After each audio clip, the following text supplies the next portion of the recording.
हे घाबरे या ठिकाणी हा खूपच राजकीय इथे माहोल जमलेला आहे. या ठिकाणी खूप असं इतर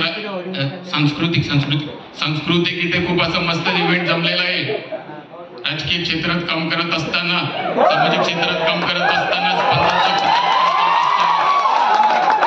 अशा क्षेत्रात काम करत असताना आपण आपल्यामध्ये उत्साह पाहिजे आणि उत्साहासोबत पण आपल्याला एक गोष्ट लक्षात घेतली पाहिजे की आपण काही चुकीची कामं करता कामा नये.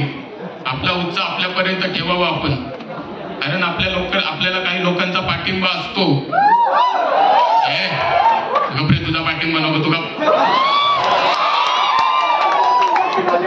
पण अशा वेळेस कसं असतं, सगळ्यांनी आपल्या आई वडिलांच्या जे संस्कार दिलेले असतात त्याला आपण लॉयल राहिलो पाहिजे, इंटिग्रेटेड राहिलो पाहिजे.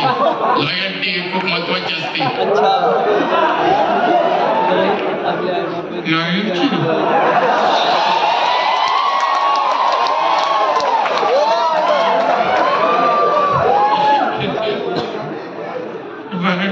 पण कोण बोलते बघा लॉयल्टी.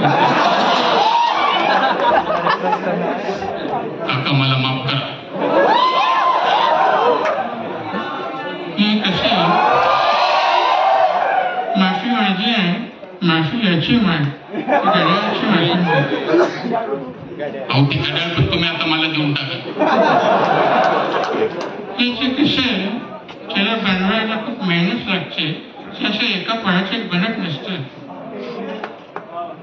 अहो तसं पण आता ते घड्याळाचे सगळे शेल माझ्याकडेच आहेत.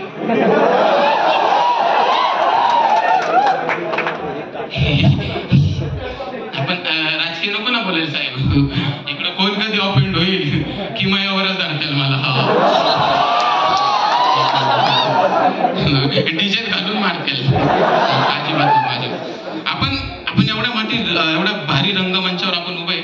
रंगमंचाबद्दल काहीतरी बोलायचं. रंगमंचाबद्दल रंग आयुष्यात खूप महत्वाचा असतो. रंगमंचच आहे. राजकीय फक्त रंगमंच साहेब, राजकीय मंच साहेब.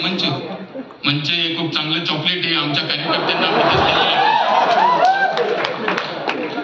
साहेब काय मधुमधी साहेब. रंगमंच मूवी वगैरे आम्ही आधी खूप चांगल्या बघायचो. त्यामध्ये दादा कोंडके माझे खूप आवडते अभिनेते. ते जरा तिथे असते तर खूप आनंद झाला.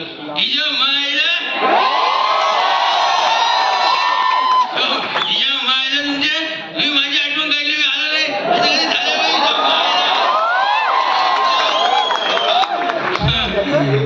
मी आज आलो तुमच्यासाठी. एवढं तिकडून आलो, एवढी मजा आली तुम्हाला सांगतो. रस्त्यात येता एवढं भारी काय दिसलं जेव्हा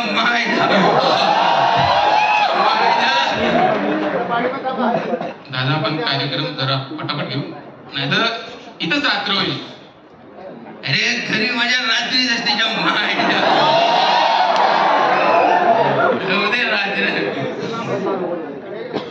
माझी काही चूक नाही. दादा कोण काय आले होते डबल मिनिंग जो घेतातच. मी काय चुकीचं बोललो का?